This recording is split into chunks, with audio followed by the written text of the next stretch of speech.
Anda menyaksikan segmen Energy Corner bersama saya Syarifah Rahma. Pemirsa, Indonesia baru saja memasuki dan merayakan usia kemerdekaan yang ke-79 tahun. Dan sektor energi tentu memainkan peran penting dalam membangun negeri ini pasca kemerdekaan. Salah satunya yang memberikan kontribusi yakni subholding Pertamina PT Kilang Pertamina Internasional.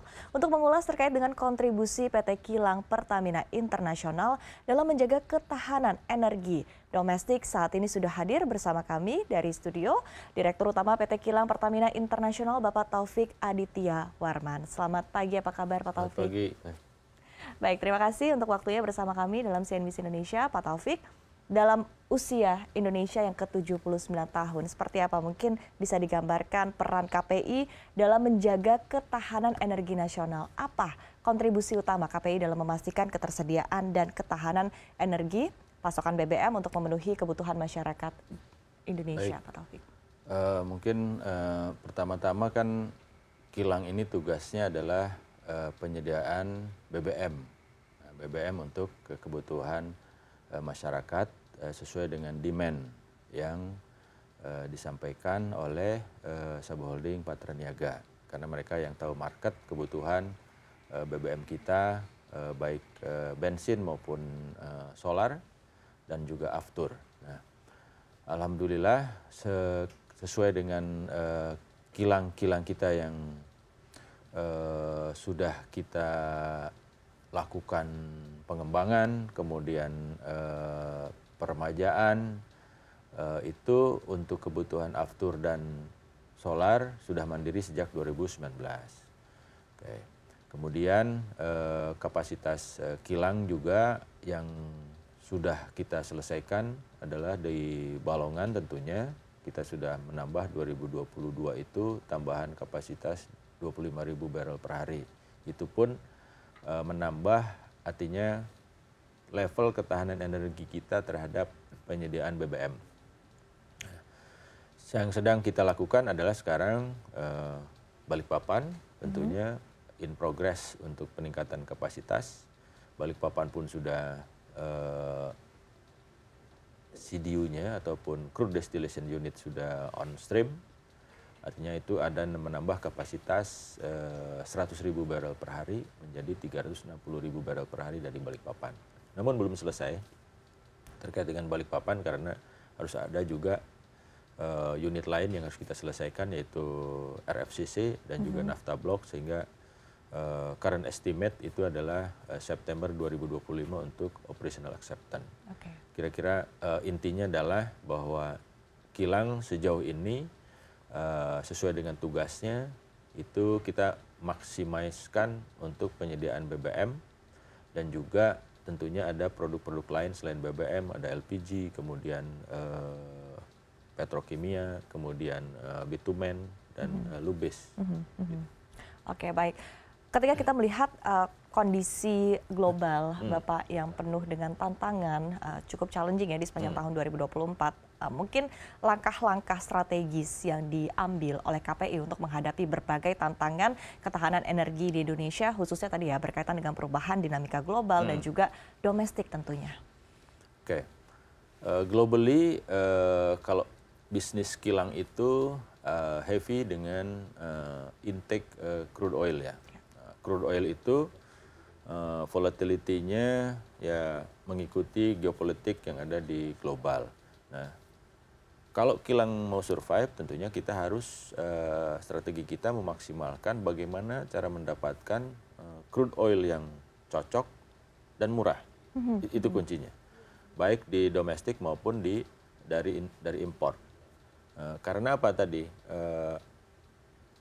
70% sampai 80% mungkin kita tugasnya menyediakan BBM untuk PSO. Nah, mungkin harus ada keberpihakan nih untuk penyediaan, untuk pengelolaan BBM PSO ini.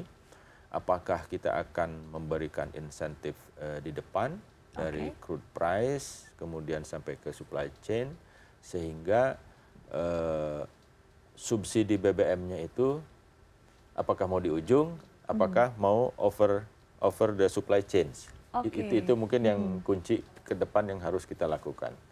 Nah, dengan proses bisnis yang ada sekarang tentunya bagi saya di kilang ke tim harus mendapatkan crude oil yang murah, kemudian dari manapun, yang penting mengikuti good corporate governance kita.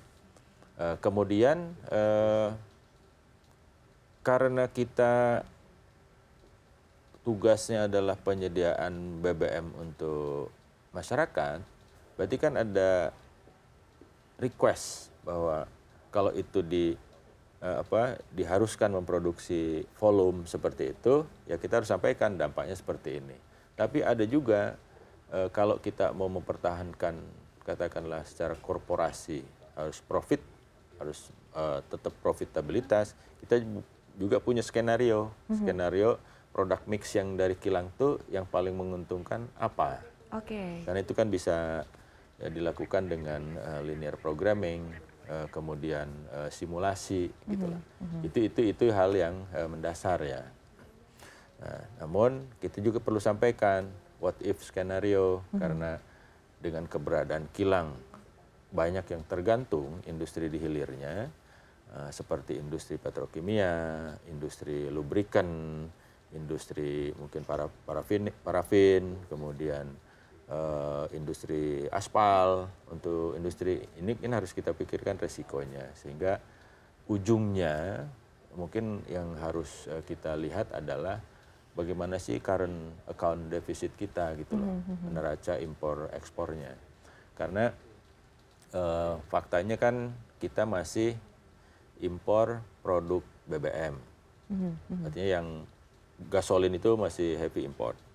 Kemudian petrokimia masih impor. Kemudian juga LPG juga masih impor. Nah ini yang harus kita pikirkan, kontribusi kilang ketiga-tiganya ada gitu loh. Nah jangan sampai nanti kita mau untung saja kilang tetapi mengganggu industri hilirnya kan kurang baik juga. Itu harus ada optimisasi. Oke, baik. Artinya tantangan yang dihadapi oleh KPI ini juga cukup besar begitu ya Bapak. Tadi seperti apa dari sisi hulu begitu ya, artinya kan memang harus mengikuti pergerakan harga market ya tadi untuk masuk produknya ke KPI, kemudian diolah, kemudian akhirnya ketika dijual begitu oleh KPI ataupun juga keluar begitu dari KPI, ini harus mengikuti tadi ya mostly memang untuk public service obligation begitu. Betul. Ya, sehingga ini juga menjadi sebuah tantangan tersendiri untuk KPI. Nah kemudian di satu sisi tadi ya selain tantangan yang dihadapi, kita ketahui juga bahwa dengan perubahan teknologi yang ada, ini juga kan akan membuat artinya proses bisnis akan terus berubah begitu Bapak. KPI juga harus terus mengikuti ya perubahan-perubahan teknologi. Nah, kemudian di satu sisi langkah yang dilakukan begitu ya untuk menghadapi kondisi ini seperti apa begitu, strategi-strategi dalam pemenuhan kebutuhan dengan penggunaan teknologi yang lebih masif seperti apa? Jadi kan mungkin berangkatnya dari kilang kita nih. Kondisi kilang kita saat ini kan bervariasi ya. Satu kilang yang paling tua atau paling duluan ada itu dari Pelaju itu dibangun tahun 1904. Ya udah 100 tahun lebih. Kemudian yang paling modern mungkin nanti Balikpapan. Nah, Balikpapan. Nah, dengan kondisi seperti itu tentunya kan efisiensi masing-masing kilang berbeda-beda. Nah, dari sisi pabriknya sendiri kan kita strategi kita adalah bagaimana kilang ini semua penggunaan energinya efisien. Efisien itu dengan apa? Nah, yang kita lakukan, yang sudah kita lakukan, mungkin mengconvert untuk kebutuhan energi, power dan proses yang ada di kilang yang sebelumnya purely mengconvert dari crude oil, sebagian dipakai energinya untuk power ataupun utility yang ada di kilang. Karena ada gas, kita gasifikasi kilang. Kilang-kilang yang dekat dengan sumber gas, substitusi untuk sumber energinya dari refining fuel oil oleh gas. Seperti Dumai, Pelaju, kemudian Balikpapan, kemudian Balongan, Kasim. Nah, kita udah mulai gas. Nah, tinggal Cilacap yang masih PR, itu apakah harus ada LNG dan gas pipa, kalau ada, itu akan meningkatkan efisiensi kilang. Yang kedua, kalau kilang-kilang itu berada dekat grid PLN, listrik, kita substitusi sebagian penggunaan energi yang dari crude tadi, hasil masak, menggunakan energi listrik dari luar. Itu yang juga akan meningkatkan efisiensi kilang. Yang ketiga, ini terkait dengan nanti energi hijau. Penggunaan solar panel untuk utility.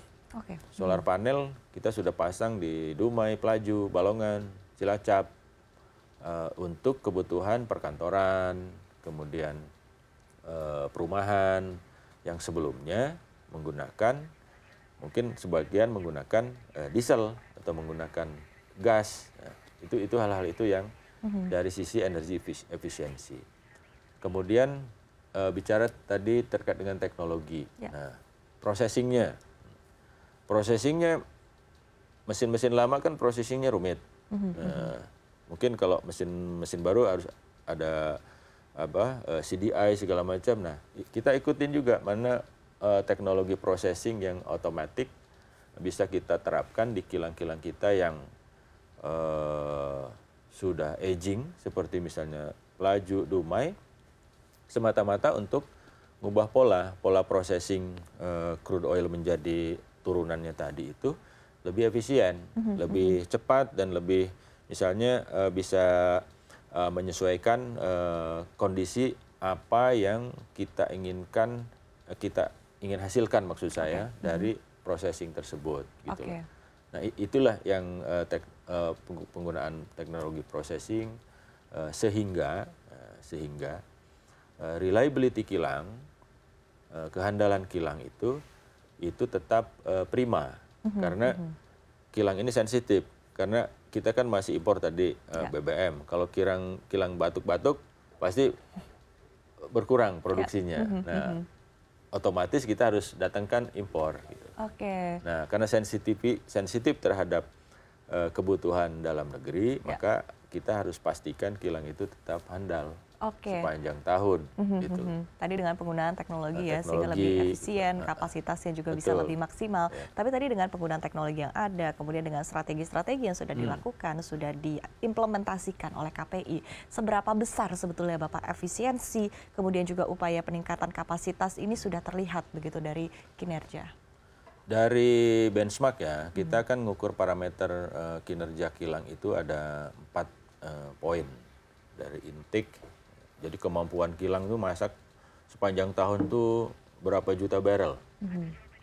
Tahun 2023 kita 344 juta barrel masak tuh, 344 juta. Berarti sehari itu mungkin di 900-an, 900 atau 900.000 barrel per hari. Kemudian yang kedua dari sisi plant availability factor, artinya pabrik itu tetap ada sepanjang tahun berapa persen, 99, sekian persen, artinya udah di top kuartil. Kemudian energy efficiency index kita ukur, jadi semakin tahun kita turun energy efficiency indexnya, itu kan semakin efisien jumlah energi yang dipakai untuk memasak setiap barrel minyak. Nah, itu satu, itu yang kedua. Kemudian dari sisi produknya yang kita ukur adalah yield valuable product. Jadi seberapa besar kilang ini bisa memproduksikan produk mix yang menghasilkan benefit untuk kilang. Jadi yield valuable factor. Nah, itu di benchmark oleh itu keempat itu parameter Solomon Index kalau di dunia refiners itu. Ya, itu kita alhamdulillah itu terus meningkat. Nah, terus meningkat dan bisa comparable lah dengan kilang-kilang kita yang ada di kilang-kilang maksudnya di regional ini. Nah, itu ke sana. Nah, tentunya dampak dari upaya itu kualitas on spec-nya produk yang kita hasilkan, kemudian kapasitas utilisasi, kapasitas terpasang kilang itu bisa maksimum. Jadi bisa di atas 90% kita maksimumkan untuk refining. Nah, selain tambahan kapasitas dari pembangunan kilang-kilang baru, revamping, kemudian ekspansi yang saya sebutkan di awal tadi itu juga menambah kapasitas refining kita.